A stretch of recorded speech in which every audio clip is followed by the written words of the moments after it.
Hello and welcome to another video from me, Rough Swordsman, Wargamer.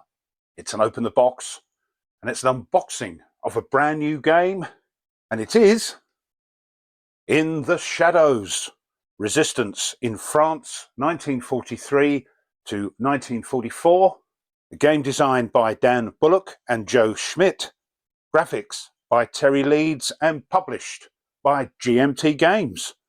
So what's all this about? In the Shadows is a two-player, card-driven game about the desperate struggle of the French resistance against the occupying and collaborating French forces between January 1943 and June 1944. In the game, you will play as either the resistance or the occupation in a fight over the hearts and minds of the French people. The game strives to have players better understand the nuances of the resistance and the clandestine nature of the fight that led to the founding of the Fourth French Republic. The gameplay of In the Shadows is driven by event cards and actions based on suits. The game relies on 3 different suits to determine the cost and effectiveness of your actions. Narratively, this is meant to represent the vital importance of local networks and resources. You may be working with resources in Paris, but need to perform sabotage actions in Vichy. In this way, the game can better replicate the choices that the leaders of the occupation and resistance needed to make. The game also uses a resolution deck in lieu of dice. These cards allow players to resolve an action with the flip of a card. This unique system allows for a streamlined game that lets players focus more on strategy, making for a compelling and quick playing gaming experience. Also, In the Shadows offers a narrative solitaire option where players can take on the role of a leader of the resistance movement. These different playable characters will allow for diverse experiences against a challenging occupation automata. This makes In the Shadows unique in that players will essentially be able to enjoy 2 different games in the same box.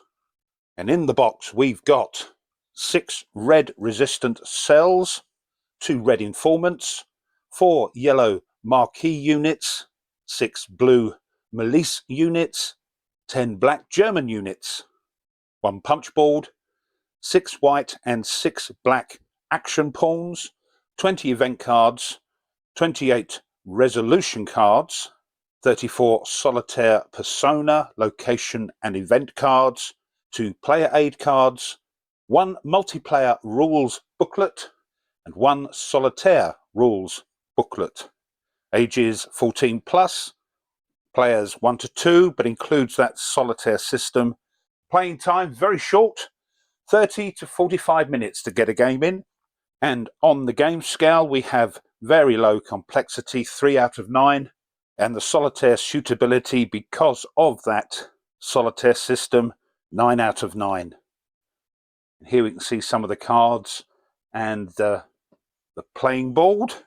And as I said earlier, game design Dan Bullock and Schmidt, game development Jason Carr, graphic design Terry Leeds. Right, let's get the shrink wrap off. The shrink wrap is off, so let's open the box.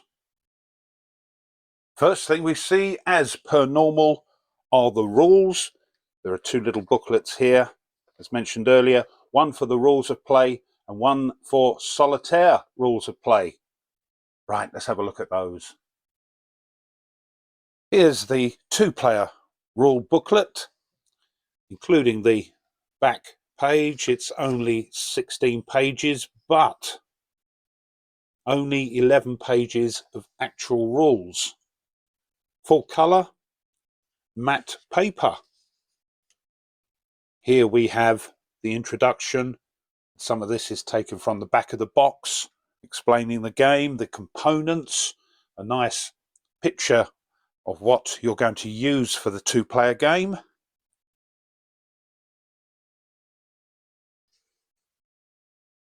And then there's an introduction to the event cards.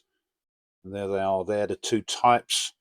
Those with the red band are for the resistance, and the occupation units have a grey band. And at the start of the game, you'll have two cards, and you'll play one of them, and you'll see who gets the highest number of action points, and that player has the initiative, and then the player that wins will do the event, then spend their action points. And as you can see, there are suits involved. There's only 3 suits really for the resistance. The occupation has the good old German cross there. Certain actions will require you to draw a resolution card, an explanation of what's on the game board. And here are the resolution cards.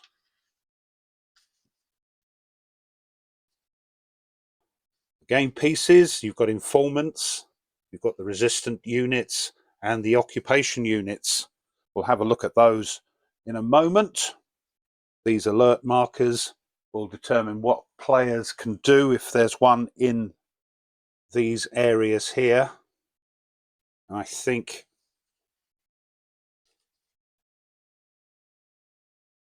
these are the zones, the big areas, and split into 4 districts.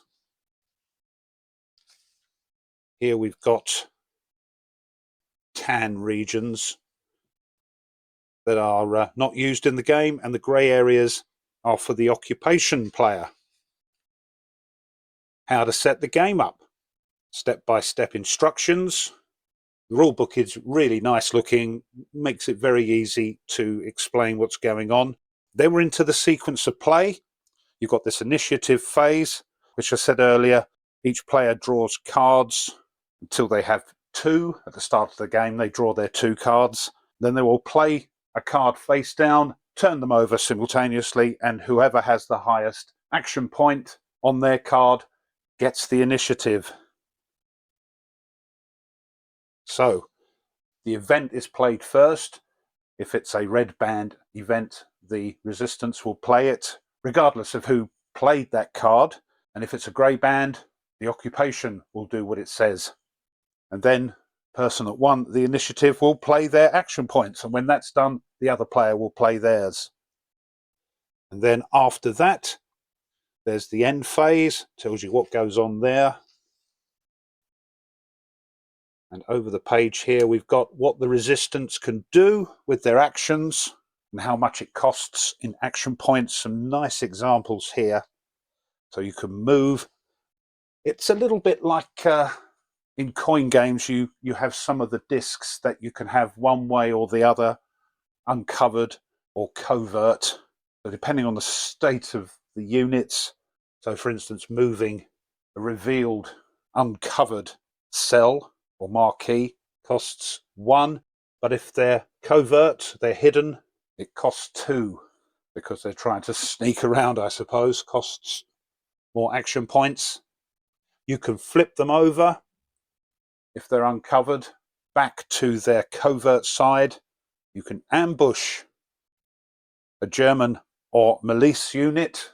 The milice units were the Vichy military police that were working with the Germans.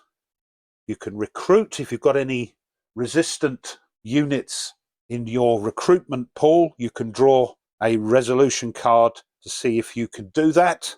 You can sabotage something.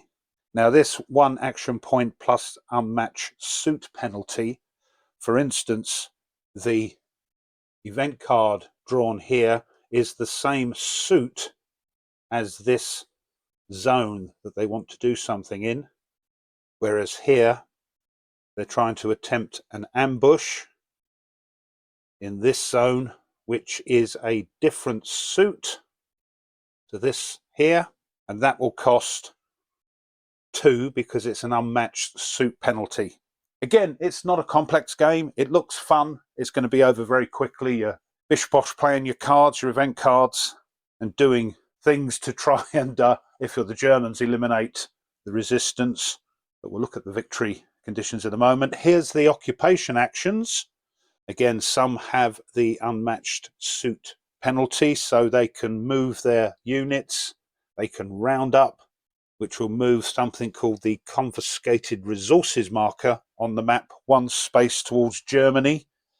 So if we look back here, there it is, and it's going to move further towards Germany. If that happens, this will move down, and if they get to the bottom there, I think the Germans win. You can try and uncover a covert resistance unit, flip it over. Informant, you can try and arrest. Reprisals, you can flip all covert resistant units to their uncovered side if there's an alert marker in that zone. And again, some nice examples here of occupation actions. Continuing over the page. And then victory.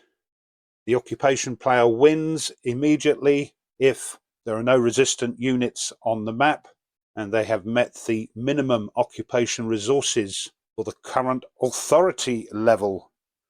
Here's the occupation resources, or the occupation resources marker is in the bottom space and the resistant player has less than the required number of units on the map.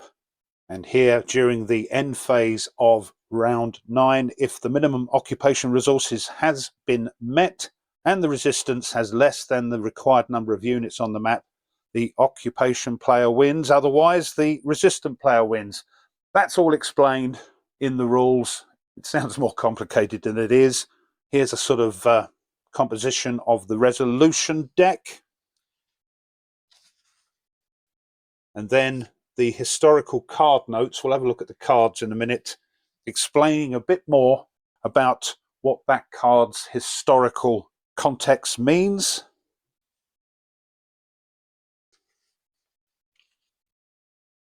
And then we've got on roundup and exploitation, historiographical notes, designer notes, and the credits. And on the back, we have the resolution card icons, what they mean. You'll see those when we have a look at the cards in a moment, but that's it. That is the rules for 2 players. And here are the rules for solitaire play. This is 16 pages with the back page, a little bit more because they're explaining how the bot works. So once again, introduction, box components, this time for the solitaire player. So the components you will use are slightly different, mainly the cards that you'll need for solitaire play. There's a sort of special set of solitaire cards. And again, this is much the same as in the other rule booklet. And this time you're going to be using these location cards and you're going to choose a persona to be in the game pieces and the game setup for solitaire. Sequence of play is the same: initiative, action phase, end phase, but you'll be using this occupation bot. This explains how it works. You have to determine which zone the bot is targeting by using one of these in this column and then moving along. Once you've found your zone, then this will tell you how to spend the bot's action points. Again, going through the resistance actions and the occupation bot actions.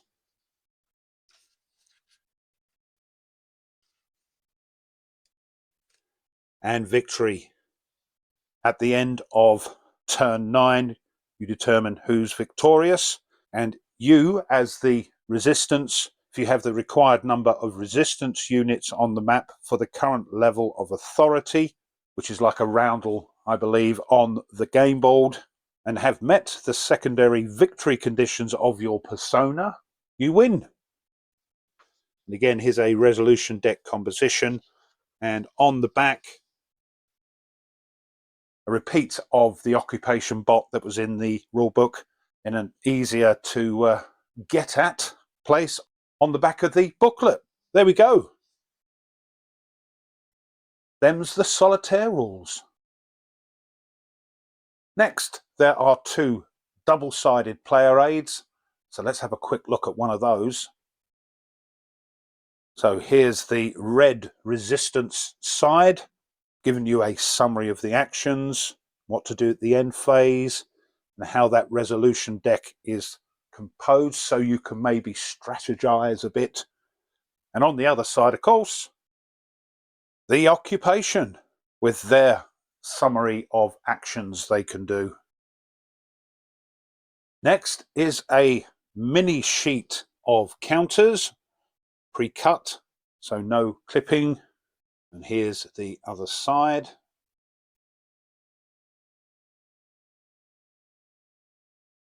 A little bag of wooden pieces.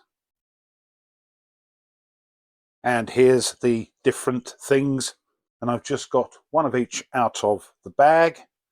We've got the Milice and the German units there. We've got these little action pawns, which again, in certain card-driven games, can sort of mark out on the board how you're going to spend your action points. Here we've got the resistance cells. That's the covert side. And on the other side, you may have a normal resistance cell or an informant. And here are the marquee. Oh, by the by, you do get a little pack of Ziploc bags. And the cards. So, let's have a look at those. So here's the event deck for the two players. As you can see, you've got either the sort of grey band, which gives you a little bit of background, and then the event you're going to do, the amount of action points you've got, and the suit. In this case, it's the Germans, but if we look further on, there we go, we start to see, even on the grey bands, that it's the blue suit that gets the advantage. Won't show them all, but there we are. There's your white, red, and there's the blue. There they are, the blue. So that's your three suits for the resistance. And then we've got the resolution deck. So telling you how well you did or not in those actions. So they apply to both the resistance and the Germans. There we are. Oh, what's this? Still a resolution deck. Ooh. We'll find out. That's the two player cards. And for the solitaire player, we have the persona cards that you're going to choose one and become that person with special ability and the secondary victory condition. So there's 4 of those.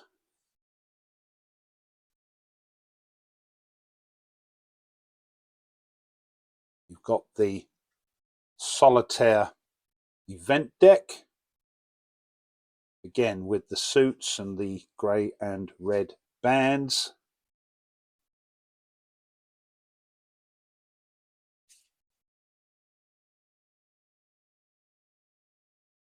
So as it says on the back of the box, it really is like having 2 games in a single box. Then we've got the solitaire location deck, which you're going to pick and you see the numbers are in different orders, the suits are in different orders.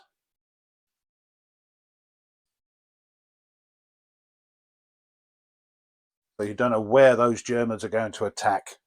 That's the cards. And lastly, we have the game board, which I can show in all its glory because it's very small and cute. There we go. So here we can see the 3 districts represented with these 3 suits, split into 4 districts. Along here we've got an action point counter and the round tracker up there. Yes, they call them rounds, not turns in this game, I think. Here's this occupation resources, which will place any available resistant units on. So as that moves down, you might be able to, if they're on there, put them in your resistance pool. They disappeared. For resistant units that are captured, is this authority tracker here. And here's the resistance operations roundel, and a counter will move around this clockwise. So here, covert moves only cost 1 action point. Hide resistance ignores occupation units and lower this authority. And I think there's events that tell you to do that. Well, that's it. That's everything in the box. So this has been an Open the Box, an unboxing of a brand new game from GMT, In the Shadows. Resistance in France, 1943 to 1944. Game design by Dan Bullock and Joe Schmidt, and graphics by Terry Leeds. Well, I hope you enjoyed that and you found it interesting. If you did, and you haven't done so already, have a think about subscribing to the little channel. Really does help it along. And while you're at it, why not push the thumbs up button underneath the video, which will tickle that algorithm a little bit more. As always, I invite you to leave a comment. This doesn't look very complex. That doesn't mean it's not going to be fun. But what do you think? I quite like the idea you have the 2-player and solitaire rules. It looks like they've had a little think about how to play it solitaire rather than just maybe bolting on something. As I say, what do you think? Let me know, because I love to read them. Thanks as always to my subscribers. Thank you so much for sticking with me. And as always, a little quick reminder just at the end here. If you wish to support the channel a little bit further, you can. You can buy the channel a coffee, and there's a link for that in the description. Or you can push this super thanks button, which I believe, if it's not obvious at the bottom of the video, you have to click the 3 little dots, and that option will make its appearance. If you decide to do that, thank you very much, because it just helps the channel to keep ticking along. Right then, I hope you can join me for my next video. So until then, as always, you take care and goodbye.